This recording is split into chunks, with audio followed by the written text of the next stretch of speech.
আসসালামু আলাইকুম। আমি প্রথম আপনাদের ইন্টারপ্রিটেশন যে ক্লোজ ব্যাখ্যাসমূহ সাক্ষ্য আইনে ৩ ধারার ফ্যাক্ট সম্পর্কে আলোচনা করছি, অর্থাৎ ঘটনা। এখন আলোচনা করছি ফ্যাক্ট ইন ইস্যু, অর্থাৎ বিচার্য বিষয়। তো বিচার্য বিষয় ও সাক্ষ্য আইনের খুবই গুরুত্বপূর্ণ একটি আহ, আপনার ব্যাখ্যা।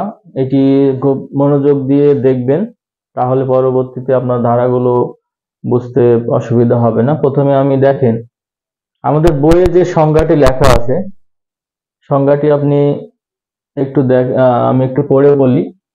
এমন কোনো বিষয় যাহা হইতে সত্য অথবা অন্য কোনো মামলায় দাবিকৃত বা অস্বীকৃত কোনো অধিকার দায় অথবা অক্ষমতার প্রকৃতি পরিমাণ অবশ্যভাবী রূপেই প্রতীয়মান হয়। দেখেন, এই সংজ্ঞাটা পড়ে বুঝতে গেলে আপনার জন্য কত সমস্যা। হয়তো আপনি 15 থেকে 20 বার এটা পাঠ করলে আপনি কিছুটা বুঝতে পারবেন, কিন্তু এই বিচার্য বিষয় সম্পর্কে আমি যখন আলোচনা করি, এটা আপনাকে পরবর্তীতে যখন বুঝাবো তখন আপনি বুঝতে পারবেন যে না, এটা আসলে কি আছে। এই দাবিকৃত, অস্বীকৃত, অস্বীকৃত বা অধিকার বা অক্ষমতা অবশ্যম্ভাবী রূপে প্রতীয়মান হয়, এই জিনিসগুলো আপনার তখন পরে সবগুলো বুঝতে পারবেন।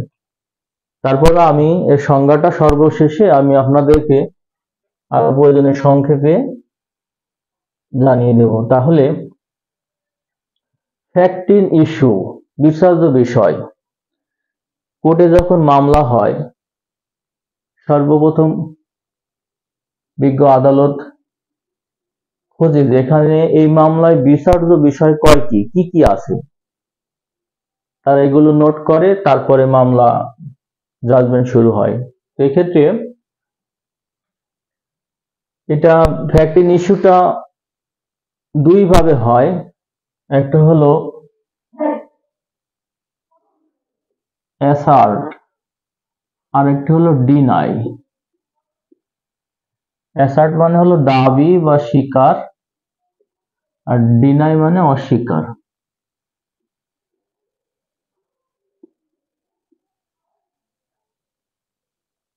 সিআরপিসির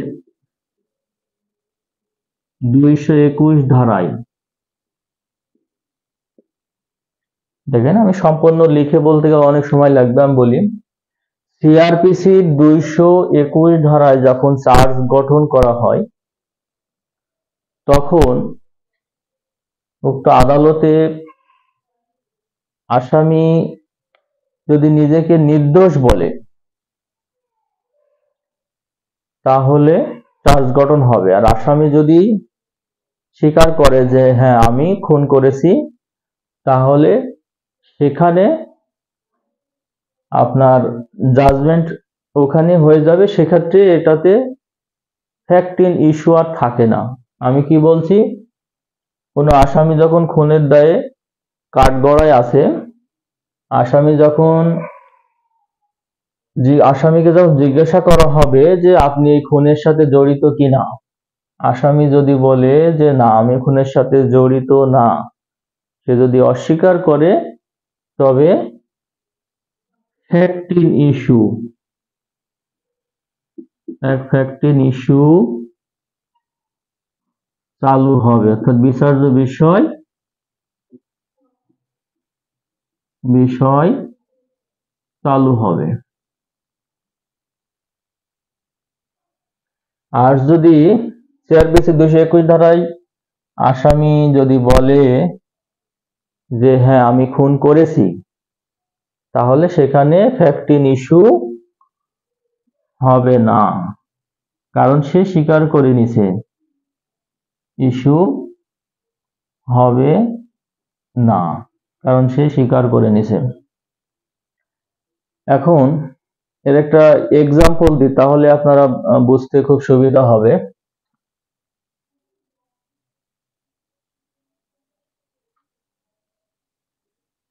আলতাব,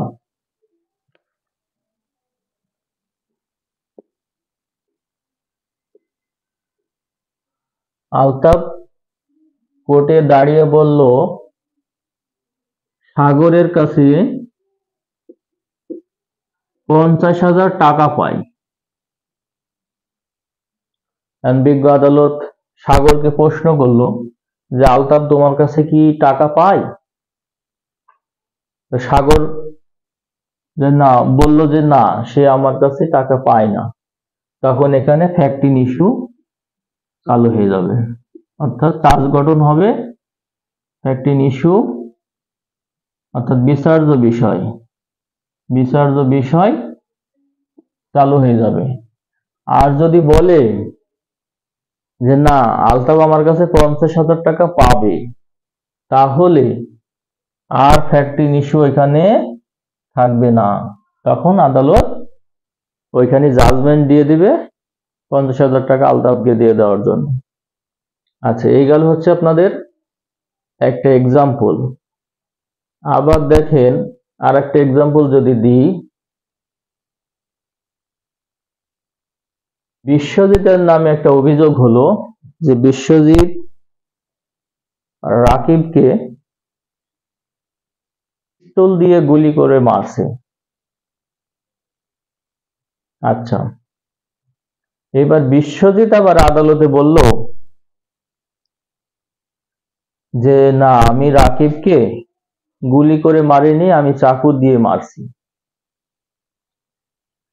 তাহলে এখানে কি ফ্যাক্ট ইন ইস্যু থাকবে? অনেকের ধারণা আপনাদের যে বিশ্বজিৎ তো এখানে ডিনাই করলো, অর্থাৎ সে তার নামে পিস্তল দিয়ে মারার অভিযোগ হলো, কিন্তু সে চাকু দিয়ে মারলো, তাহলে এখানে সে ডিনাই করলো, তাহলে অবশ্যই ফ্যাক্ট ইন ইস্যু থাকবে না। না, এই ক্ষেত্রে ফ্যাক্ট ইন ইস্যু থাকবে না এই কারণেই, কোনো মানুষকে সে পিস্তল দিয়ে মারুক আর চাকু দিয়েই মারুক, পিস্তল আর চাকু সে যেটা দিয়ে মারুক, মানুষটা তো মারা গেছে। এক্ষেত্রে পিস্তল এবং চাকুর কোনো আলাদা শাস্তির ক্ষেত্রে কোনো পার্থক্য নেই। সে যেহেতু মারা গেছে, তার একটাই শাস্তি হবে, সেটা হলো দণ্ডবিধির 302 ধারা। যেহেতু তাকে সে মারার জন্য ইন্টেনশনালি, অর্থাৎ মানসিকভাবে সে প্রস্তুত ছিল, এখানে তার সর্বোচ্চ শাস্তি ডেথ পেনাল অর্থাৎ মৃত্যুদণ্ড অথবা লাইফ ইমপ্রিজনমেন্ট হতে পারে, যাবজ্জীবনও হতে পারে। সেক্ষেত্রে দেখলেন একটা ব্যতিক্রম। প্রথমে আমি বললাম যে কোনো কিছু যদি ডিনাই করে, তাহলে সিআরপিসি চার্জ গঠনের সময় যদি কোনো আসামি যদি ডিনাই করে, তাহলে ফ্যাক্ট ইন ইস্যু হয়। আবার এইটাতে দেখলেন যে তার নামে ফ্যাক্ট ইন ইস্যু হয়েছে কি, যে সে বিশ্বজিৎ পিস্তল দিয়ে রাকিবকে মারছে, কিন্তু বিশ্বজিৎ পরবর্তীতে বলল যে না, পিস্তল দিয়ে না, চাকু দিয়ে মারছি। এখানে তাহলে বিশ্বজিৎ যে ডিনাইটা করছে সেটা কি, পিস্তল আর চাকুর। সে কিন্তু বলেনি যে না, আমি তাকে হত্যা করিনি। যদি বলতো যে না, আমি তাকে মারিনি, তাহলে কিন্তু ফ্যাক্ট ইন ইস্যু হতো। কিন্তু সে যখন বলছে যে না, আমি পিস্তল না, চাকু দিয়ে মেরেছি, সে তো মানুষকে মেরেছে, রাকিবকে মেরেছে, এই ক্ষেত্রে ফ্যাক্ট ইন ইস্যু হবে না, তার শাস্তি পেনাল কোডে 302 ধারায় হবে। তাহলে এটা আবার একটু ব্যতিক্রম, আপনারা বুঝলেন। তাহলে আরেকটা আবার দেখেন যে লাইফ লাইবিলিটি, অর্থাৎ শাস্তির ক্ষেত্রে একটু পার্থক্য আছে। যতক্ষণ আবার ফ্যাক্ট ইন ইস্যু তৈরি হয় যে রহিমের নামে অভিযোগ হলো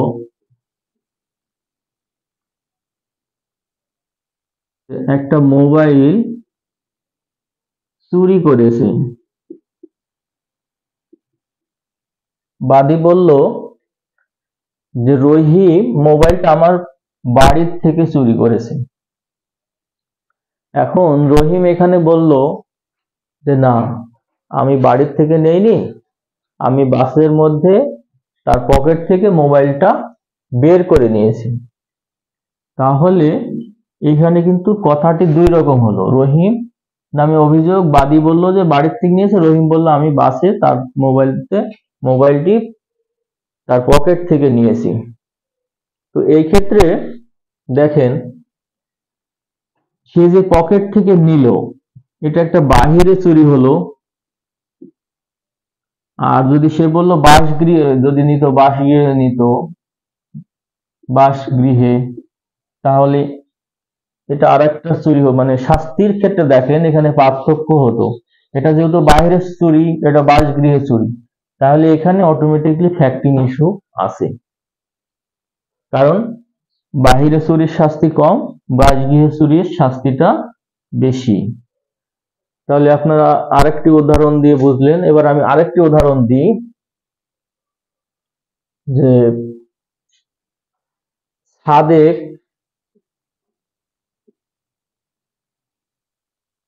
চুরি করেছে, অভিযোগ করলেন মালিক। কখন চুরি করছে বললেন? রাতে। এখন সাদেক বলছে যে না, আমি রাতে না, আমি দিনে চুরি করেছি। তাহলে এখানেও সেই একই বিষয় যেটা আমি আগেই বললাম, যে এখানেও ফ্যাক্টিং ইস্যু হবে, বিচার্য বিষয় হবে এটাতেও।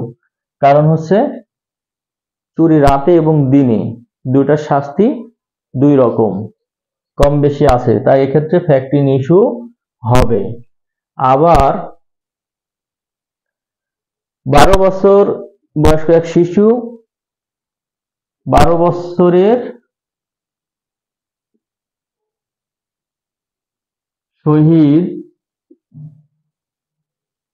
একজন ব্যক্তিকে হত্যা করলো।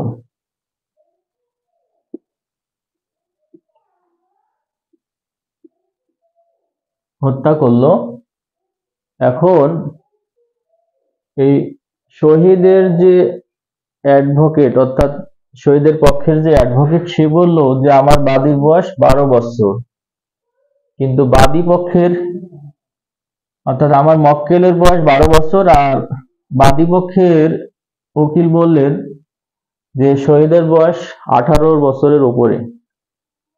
এইখানে যে দুই রকম কথা হলো, এখানেও একটা ফ্যাক্টিং ইস্যু আছে। কারণ হলো এই 12 বছরের যে শহীদ, সে তো একজন শিশু। শিশুর ক্ষেত্রে শাস্তির যে মাত্রা, তো এক্ষেত্রে তার যে বয়সের ফ্যাক্ট, এখানেও তার শাস্তি শিশু সংশোধনগারও হতে পারে। এই কারণে এটাও একটা ফ্যাক্টিং ইস্যু হবে। আবার আরেকটি উদাহরণ দিই আপনাদের, যে সাইফুল, এর নামে অভিযোগ হলো যে সে এক ব্যক্তিকে কোড়াল দিয়ে হত্যা করছে। এখন সাইফুল বলল যে আমি তাকে কোড়াল দিয়ে হত্যা করিনি, কোড়ালটি অ্যাক্সিডেন্টলি আমার হাত থেকে ফসকে তার মৃত্যু হয়েছে। তাহলে দেখেন এখানে একটি ইস্যু হয়ে গেল। কারণ বাদীপক্ষ বলল যে সাইফুল কোড়াল দিয়ে হত্যা করছে, কিন্তু সাইফুল বলল এটা আমার অ্যাক্সিডেন্টলি হয়েছে। তো এখানে দণ্ডবিধি আমরা জানি যে 80 ধারায় যে আইনানুগ দুর্ঘটনাবশত যদি কোনো কাজ হয় তাহলেও তার অপরাধ হবে না, সেক্ষেত্রে সাইফুলকে প্রমাণ করতে হবে। তো এইটা একটা ফ্যাক্টিং ইস্যু। কারণ হলো সাইফুল এর উদ্দেশ্যটা কি অ্যাক্সিডেন্টলি হয়েছে মৃত্যুটা, নাকি ইন্টেনশনালি, অর্থাৎ তার ইচ্ছাকৃতভাবে হয়েছে। এখানে একটি ফ্যাক্টিং ইস্যু আছে। তো আপনারা ফ্যাক্টিং ইস্যুটা ভালোভাবে আশা করি বুঝতে পারলেন। ইস্যু অর্থাৎ বিচার্য বিষয় যেটা, এটা আপনারা ভালোভাবে বুঝতে পারলেন। বই একটা উদাহরণ আছে যে ক নামক ব্যক্তি খ কে হত্যা করার একটা অভিযোগ আছে। ওখানে দেখবেন যে প্রথমে তার একটা অভিযোগ খ কে হত্যা করছে, দ্বিতীয়ত হলো ক নামক ব্যক্তি খ কে হত্যা করার ইচ্ছা পোষণ করেছিল, আবার তৃতীয় কলামে যে বলছে ক নামক ব্যক্তি উত্তেজনাবশত তাকে হত্যা করেছিল, আবার চতুর্থ কলামে গিয়ে বলছে যে ক নামক ব্যক্তি একজন বিকারগ্রস্ত বা পাগল ছিল, সেক্ষেত্রে যদি সে হত্যা করে তাহলে তার সেই হিসাবে দণ্ডবিধি 84 ধারায় তার অপরাধ হবে না। এই বিষয়গুলো হচ্ছে বিচার্য বিষয়। তা আমি যেহেতু এটা ইউটিউব ক্লাসে আমি নিচ্ছি অনলাইনে, সেই ক্ষেত্রে ভিডিওটা অনেক লং টাইম হলো, আপনারা খুব মনোযোগ দিয়ে দেখবেন। আমি লাইভ ক্লাস খুব শীঘ্রই আসবো, আমি আপনাদের লিঙ্কটা দিয়ে দেব। এই ক্ষেত্রে আশা করি আপনারা ফ্যাক্ট ইস্যু বুঝছেন, এবং আমার পরবর্তী রিলেভেন্ট ফ্যাক্ট যেটা, এই 3টা আমি বোঝাতে পারলে আপনারা সাক্ষ্য আইন নিয়ে আর কোনো সমস্যা হবে না ইনশাআল্লাহ। সবাই ভালো থাকুন। আল্লাহ হাফেজ।